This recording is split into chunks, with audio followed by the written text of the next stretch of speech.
Hello दोस्तों, welcome back to my channel story teller. आज हम एक नई मूवी का एक्सप्लेन करेंगे जिसका नाम है खुफिया मूवी, जो हाल ही में रिलीज हुई है। चलो बिना टाइम बर्बाद किए मूवी की स्टार्ट करते हैं। मूवी के शुरुआत में आपको देखने को मिलेगा 1990 कारगिल वार के बाद की कहानी, जहां पर दोनों देश के इंटेलिजेंस एजेंसी के बीच जासूसी चल रहा होता है। हमको पहला सीन दिखाया जाता है ढाका, बांग्लादेश। हम देख रहे होते हैं कि परोमा एक गिफ्ट लेकर अंदर जाती है। मिर्जा साहब से मिलते हैं। मिर्जा साहब ढाका डिफेंस मिनिस्टर वो उनसे मिलते हैं और बोलते हैं कि आपके लिए हम ये परफ्यूम लाए हैं। वो परफ्यूम यूज करने जा रही थी, तभी उनके बाद एक कॉल आता है। कॉल में उनको इन्फॉर्मेशन दिया जाता है, तभी वो एक फोक लेके वो परोमा के गर्दन में घुसा देता है। वो उधर ही मर जाती है। फिर हम फ्लैशबैक में देखते हैं कृष्णा को, जो अपने सरकारी ऑफिस में हिट लेकर होती है। उसके बिन में परोमा आती है और बोलती है, मैं आपके अच्छे तरीके से जानती हूँ और मैं आपकी मदद कर सकती हूँ। तब कृष्णा बोलती है, सॉरी मैं आपको पहचानती नहीं। क्या? तब परोमा बोलती है, आप मुझे शायद नहीं पहचानती होगी, पर मैं आपको अच्छी तरह से पहचानती हूँ। कृष्णा मेरा उर्फ कैन और आपके चर्चे हर जगह हैं और मैं आपके साथ काम करना चाहती हूँ। मेरे पास मिर्जा के बारे में सारा इन्फॉर्मेशन है, कैसे वो इंडिया के साथ धोखा कर रहा है, कैसे वो अमेरिका के साथ हाथ मिला के इंडिया को बर्बाद करना चाहता है, और उसको एक चिट धमकाकर उधर से चली जाती है। फिर हम अगले सीन में देखते हैं केन के घर में एक आयर के ऑफिस अजीत आते हैं और बोलते हैं कि तुमको एक और मिशन दिया जा रहा है और मुझे भरोसा है कि तुम इसको अच्छे तरह से कर पाओगे। रवि मोहन हमारे एजेंसी में एक मोल जिसके लाइफ स्टाइल में थोड़ा सुधार आया है। जिस तरह का लाइफ स्टाइल वो नीट कर रहा है हमारे सरकारी धन को, में तो वो पॉसिबल ही नहीं है। हमको शक है कि वो बाहर इंफॉर्मेशन बेच रहा है और तुमको पता है तुमको क्या करना है। फिर क्या केन की टीम लग जाती है, रवि मोहन का सर्वे करना शुरू कर देती है। लाइको के ऑफिस में कैमरे लगा दिए जाते हैं और उसके साथ ही साथ उसके पूरी फैमिली पर नज़र रखते हैं। उसकी वाइफ कहाँ पर जा रही है, कहाँ से आ रही है, बच्चा कौन से स्कूल में पढ़ रहा है, सब कुछ उनको एक लीड मिलता है। भागते वक्त जब उसका पीछा किया जाता है, एक गाड़ी आके उसको मार देती है। उसके पास से जो लिफाफा बरामद होता है, तब उनका शक पूरा यकीन में बदल जाता है। रवि बाहर देश से मिला हुआ है और वह India top secret document Bangladesh और अमेरिका को बेच रहा होता है। हम देखते हैं कि कृष्ण पर्सनल लाइफ उसके बेटे और हस्बैंड को भी देखते हैं। उसके बेटे का एक फंक्शन था कॉलेज में, वो अटेंड नहीं कर पाई क्योंकि वह बिजी रहती है और जॉब के बारे में उसके बेटे को कुछ भी नहीं पता। वो अब भी सोचती है कि उसकी माँ एक सरकारी क्लर्क है और अपनी माँ को हर टाइम कोसती रहती है कि वो टाइम से घर नहीं आती है। असलियत में बता दूं, इन दोनों का डिवोर्स हो चुका है। कृष्णा अपने फैमिली से दूर रहती है क्योंकि उसका जॉब इतना रिस्की होता है कि वह कभी भी अपनी फैमिली को वो मुसीबत में डाल सकती है। फिर हम देखते हैं रूटीन चेकअप और प्रेस कंट्रोल के बहाने वो लोग सोसाइटी में घुसते हैं और एक एक करके उनके पूरे घर में कैमरे फिट करते हैं। जब वो घर में नहीं रहते, लवी की फैमिली के साथ उसकी माँ भी रहती है और वो सत्संग सुना करती है एक बाबा की, जो ये बहुत पॉपुलर थे देश विदेश में और वो उन बाबा को बहुत मानती थी। तो क्या था, फिर उनके पीछे भी सर्विलेंस लगाना पड़ा और पूरा जो सत्संग होता था सब कुछ ऑफिसर अटेंड करता रहता। डे टू डे लाइफ को अपडेट उनको देता रहता। कैमरे में कृष्णा घंटों तक बैठी रहती थी और देखती रहती थी कि घर में क्या चल रहा होता है। उसको घर में कुछ अनयूजली नहीं रखता।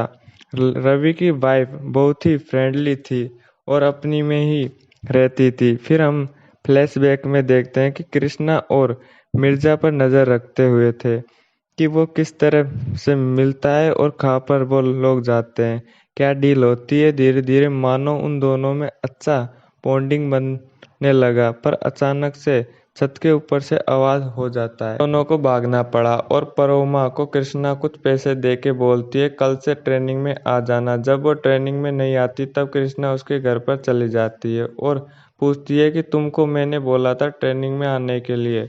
तब परोमा बोलती है कि तुमको कैसे पता मेरे घर का रास्ता। तब वो बोलती है कि मैं एजेंट में ऐसे ही नहीं हूँ। तब परोमा बोलती है कि मुझ पर नज़र रखी जा रही है, तो तुम भी इधर मत आओ करो। फिर इन दोनों के बीच एक मूवमेंट क्रिएट होता है और वो दो लोग एक साथ समय बिताते हैं। बहुत टाइम सर्विलेंस करने के बाद भी कुछ ठोस सबूत नहीं उनके हाथ नहीं लगता। फिर अजीत नक्शे को बार बार देखते हुए और कैमरे को भी देखता है।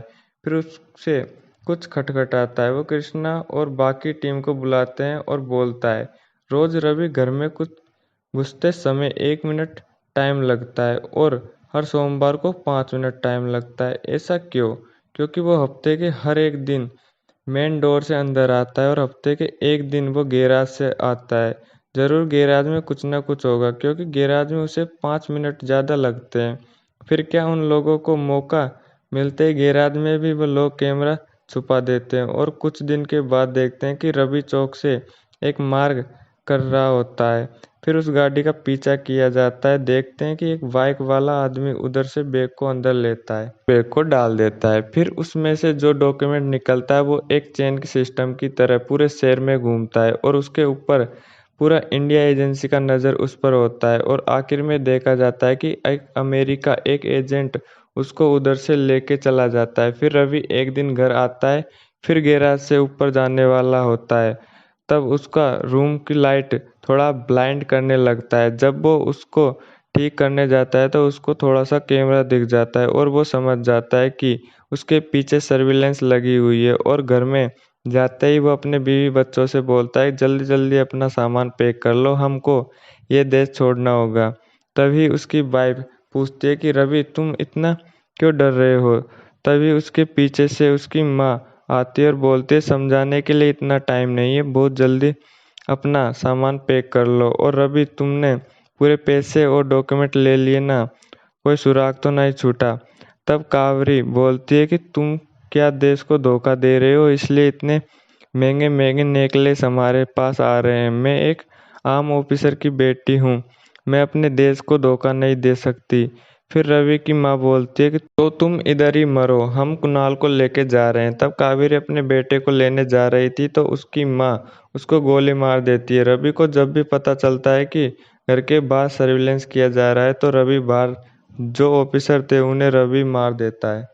फिर हमको 6 महीने बाद का टाइम दिखाया जाता है, जहाँ पर कावेरी के पापा बोलते हैं, मेरी बेटी का सब कुछ वो लेकर चले गए, मेरी बेटी पागल जैसी हो गई। अभी सारे दिन कावेरी अपनी फैमिली एल्बम देखा करती थी। उधर उस दिन निर्लवी के साथ केम का फोटो नोटिस किया और समझा कि केम ही उसकी मदद कर सकती है।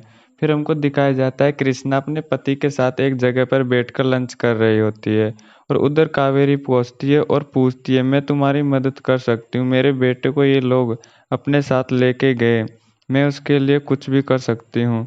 फिर क्या कावेरी पहले तो मना कर देती है पहचानने के लिए, फिर बाद में वो उसको अपनी टीम में ले लेती है।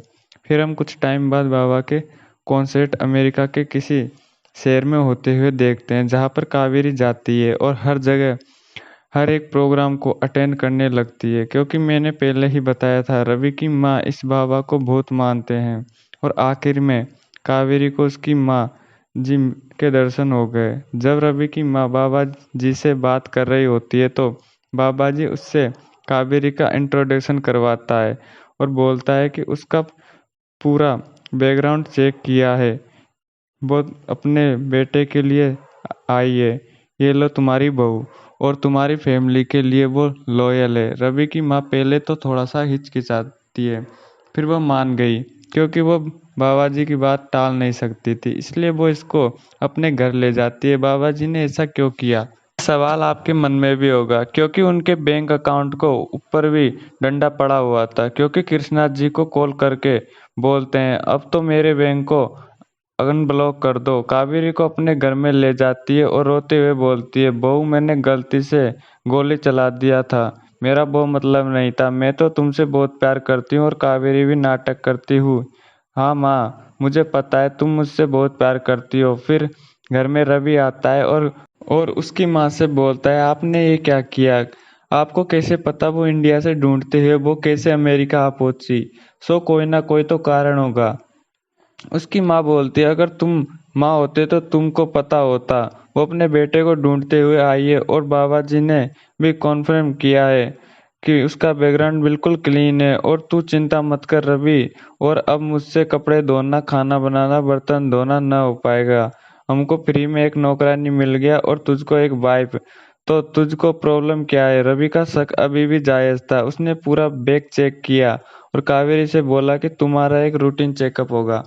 वो कन्फर्म करता है। फिर हम देखते हैं कि सीआई उससे पूछताछ करता है और उनकी बातों का सही जवाब देती है, क्योंकि उससे पहले ही उसे ट्रेनिंग दी जा चुकी थी कि कैसे और किस तरह से उसे झूठ बोलना है। कुछ टाइम बाद रवि का भी शक उससे दूर हो जाता है और वह उस पर शक करना बंद कर देता है। पर कावेरी का दम घुट रहा होता है तब वो उसको छूता है और उसको बहुत गंदा फील हो रहा होता है। वो बस उसकी बच्ची को लेकर भागना चाहती थी।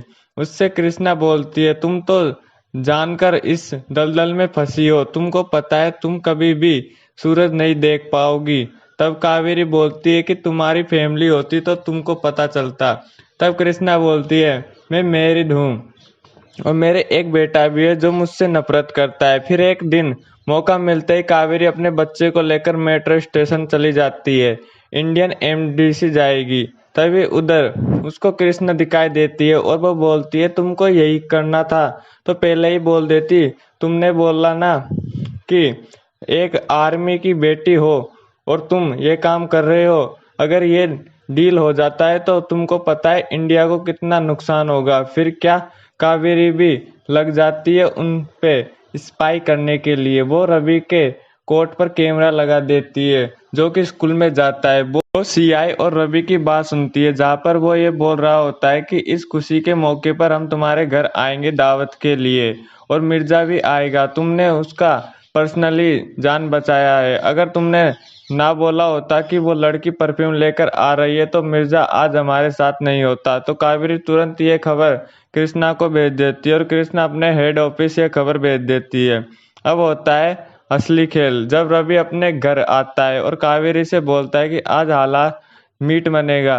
तुमको पता नहीं आज मिर्जा साहब कितने खुश है, मेरे को प्रमोट भी करने वाले हैं। पर उसको पता नहीं था कि पीछे कृष्णा भी खड़ी है और वो बोलती है, रवि ये वीडियो ही खूब है तुमको सलाखों के पीछे भेजने के लिए, और तुमको टेडी से घोषणा करना हमारे लिए कोई बड़ी बात नहीं होगी। न तुमको सीआई वाले लेंगे न इंडिया वाले। तुम और तुम्हारी माँ बेमौत मारे जाएंगे पर तुम बच सकते हो। तुम्हारा काम ये होगा कि तुम मिर्जा को हमारे हवाले कर दो, उसके खाने में बेहोश की दवा मिलाओ और उसको बेहोश कर दो। बाकी का काम हम संभाल लेंगे। फिर रात होती है। सीआई के एजेंट और मिर्जा आए थे दावत के लिए। वो लोग पूरी फैमिली को ग्लीटिंग करते हैं और अच्छे से सबसे मिलते हैं। और कावेरी ने खाने में बेहोशी की दवा मिला दी थी और दूसरा एजेंट सीआई के घर में जाकर लाइट काट देता है। और फिर उसकी बेटी कॉल करती है और बोलती है, पापा लाइट कट गई और मुझे डर लग रहा है। फिर सीआई वहां से थोड़ी देर में आता हूँ ऐसा बोलकर चला जाता है। और जब मटन ओपन होता है तो मिर्जा का दिल ललचा रहा होता है खाने के लिए और वो सबसे बोलता है खाने के लिए। तो सब बहाना बनाने लगते हैं खाने के लिए। तो मिर्जा थोड़ा शक करता है, ये मटन क्यों नहीं खा रहे। तो वह बाथरूम के बहाने बाथरूम चला जाता है। फिर थोड़ी देर बाद चेक करने के लिए रवि की माँ भी जाती है। फिर शुरू होता है असली खेल। वो रवि की माँ के गले पर चाकू रख देता है और बोलता है कि मुझे इधर से निकलना है, मारी तुम गाड़ी स्टार्ट करो। तब रवि बोलता है, सर इधर सब कुछ नॉर्मल है, आप फालतू में ही डर रहे हो, आप जा सकते हो इधर से, माँ को कुछ मत करो। तभी रवि की माँ उसका हाथ काट लेती है और गलती से उसका गला चीर देता है। और जब मिर्जा भागता है तो कावेरी उसको पकड़ लेती है तो वो कावेरी को भी मारने लगता है। तभी वहां पर कृष्णा आ जाती है और वो उसको धक्के देती है और फिर रवि गुस्से में आता है और मिर्जा का सिर फोड़ देता है और तभी वो कृष्णा को भी मारने जाने लगता है। तो कृष्णा बोलते हैं कि अगर तुम मुझको भी मार दोगे तो तुम अपना बेगुनाही का सबूत कभी नहीं दे पाओगे और तुम्हारा बेटा भी तुमसे नफरत करने लगेगा। और रवि अपने आप को रोक लेता है। फिर बांग्लादेश की न्यूज़ में हम देखते हैं कि वो लोग बोल रहे थे हमारे टिफ़िन मिनिस्टर अमेरिका के एक होटल में बाथरूम पर सर्प लगने के कारण उधर ही मर जाते हैं और दूसरी तरफ रवि कॉन्ट्रैक्ट से शिफ्ट करके इंडिया भेजा जा रहा होता है और दूसरी तरफ कावेरी कृष्णा कुबेर एक साथ होते हैं और तभी कृष्णा कावेरी से बोलती है कि आज मेरे बेटे का बर्थडे है, आज मेरे लिए स्पेशल डे है, लेकिन मैं विश नहीं कर पाऊंगी क्योंकि उसने बोला जब तक मुझे सच नहीं बताए, जब तक मुझसे बात ना करे और मुझ में इतनी हिम्मत नहीं है कि मैं उसे सच बता पाऊँ। तब कावेरी बोलती है मुझे पता है सच बताना बहुत ही मुश्किल होता है, लेकिन उसको पता होगा वो तुमसे नफरत नहीं करेगा, वो धीरे धीरे समझ जाएगा तुम्हारे लिए ये काम कितना जरूरी है। और ये मूवी इधर ही ख़त्म हो जाती है।